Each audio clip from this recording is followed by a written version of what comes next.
Look at this loaf. I made this with just flour, water, and salt. No fancy skills, no bakery training. By the end of this video, you'll know how to make one too. My goal with this video is to get you baking sourdough as quickly as possible, so we're going to skip the science and theory and get straight to the steps. And be sure to stick around because I'll show you the first few steps to scoring beautiful patterns like these. Here's what you need to get started. Sourdough starter. I'll show you how to make this in another video. The link is below. All-purpose flour, whole wheat flour, table salt, and bottled spring water, which you want kept at room temperature. Here are the tools you're going to need. A Dutch oven, a mixing bowl, a food scale, a spoon or dough whisk, and a proofing basket or banneton. Here's a quick peek at what my starter looks like when it's ready. I explain this fully in my other video, linked below. Place your bowl on the scale. Set it to 0. Add 100 grams of starter. Zero the scale again and add 50 grams of whole wheat flour.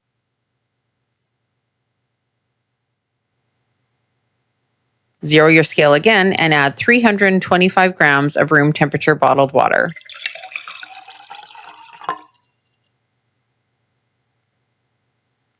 Mix these 3 ingredients together well. I'm using a dough whisk here, but using a large spoon will work just fine. Place your bowl on the scale. Zero it again. Add 450 grams of all-purpose flour. Start mixing everything together. You may think that the dough seems too dry at first, but don't worry, keep working the dough until it comes together. Do not add more water.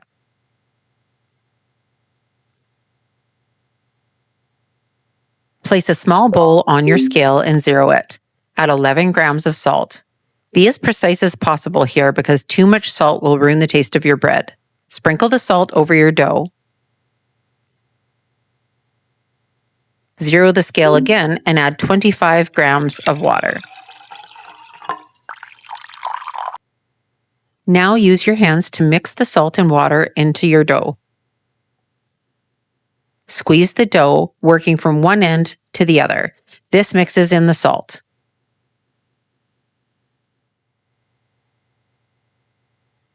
Do this 2 times.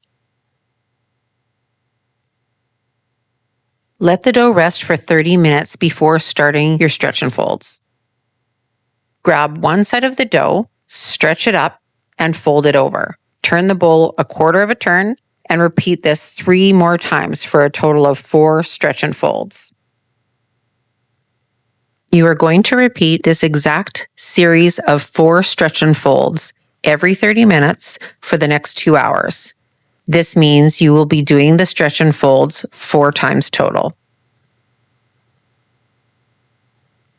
By the time you finish your last set of stretch and folds, you will find that your dough is in a nice round ball.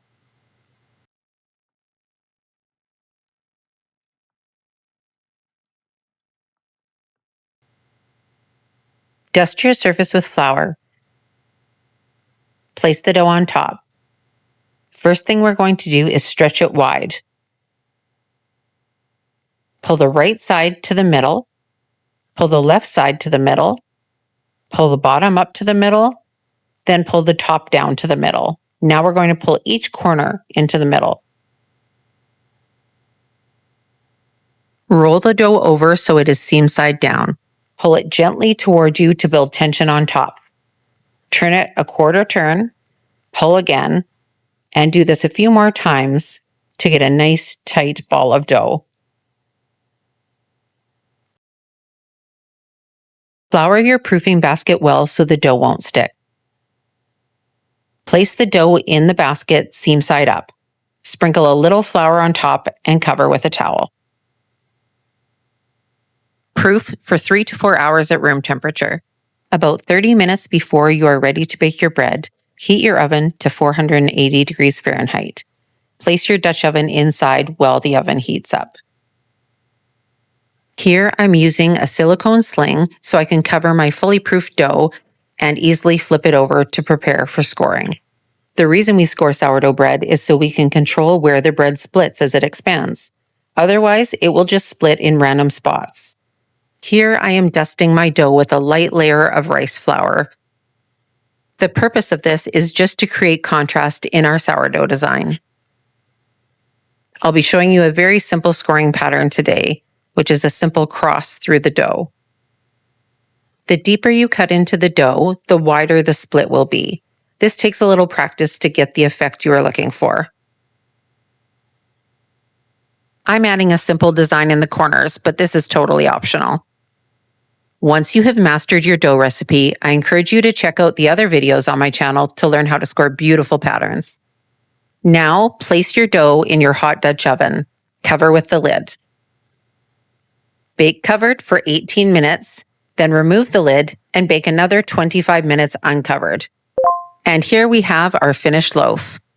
Be sure to let your loaf cool completely before slicing in. This is definitely the hardest part.